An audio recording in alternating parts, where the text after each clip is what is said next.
A la reunió que han mantingut els pares, mares i el personal docent amb l'Ajuntament d'Olot, s'ha aconseguit que el consistori olotí accepti fer un debat per fer que la llar d'infants de Sant Pere Màrtir pugui trobar una sortida al seu tancament. Faltaven pocs minuts per les 8 de la tarda i els membres de la llar d'infants de Sant Pere Màrtir es reunien a la porta de Can Joanetes, amb adhesius com aquests i la recollida de 2.000 signatures contra el tancament del centre entraven a la sala de plens de l'Ajuntament d'Olot, on es produïa la reunió. Aquestes són algunes de les imatges que han pogut enregistrar els mitjans de comunicació que a l'entrada dels regidors de Benestar Social, Josep Berga, la regidora d'Educació, Núria Fiter, i el gerent de l'Ajuntament d'Olot, Jordi Güell, han convidat a abandonar la sala, perquè aquesta reunió es feia a porta tancada. L'ambient estava caldejat. Des de les portes de la sala de plens es podien sentir els aplaudiments que feien els membres de la llar d'infants quan un d'ells parlava. La cara dels regidors era tot un poema. Una pluja de queixes i demandes que queien sobre ells i van haver de lidiar el tema com van poder. Els pares volien explicacions a la mesura de tancar la llar d'infants. Segons han explicat a la reunió, les dificultats econòmiques de l'administració i el descens de la natalitat són els motius principals. De fet, aquesta mesura s'havia de votar divendres, però la pressió dels pares i mares de la llar d'infants ha fet que s'endarrerís aquesta qüestió i que es busqués una solució a tot plegat. Tot i això, no hi ha descartada amb rotunditat que es tanqui la llar d'infants municipal del barri de Montolivet. No tenim molt de marge, perquè el dia 16 en principi hem de treure l'oferta.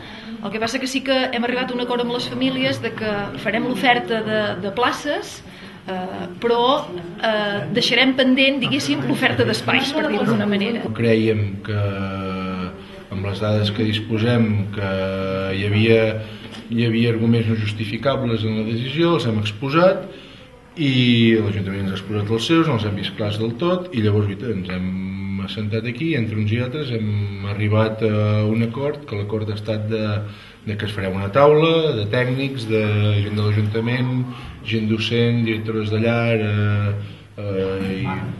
AMIPA, vull dir, pares de família, i això crec que és una bona notícia, doncs, tant per la societat olotina, és una notícia per l'Ajuntament, és una notícia pel barri de Sant Pere Màrtir, que en un principi no perd la seva llar, fins que no es prengui una decisió ferma, i aquí doncs ara s'haurà de treballar i treballar de valent per intentar arribar a un acord profitós per totes les parts. L'ambient crispat es notava en tot moment. Els pares sortien de la sala contents però amb un regust agredolç a l'espera de la nova notícia, esperançats que la llar d'infants de Sant Pere Màrtir no es tanqui.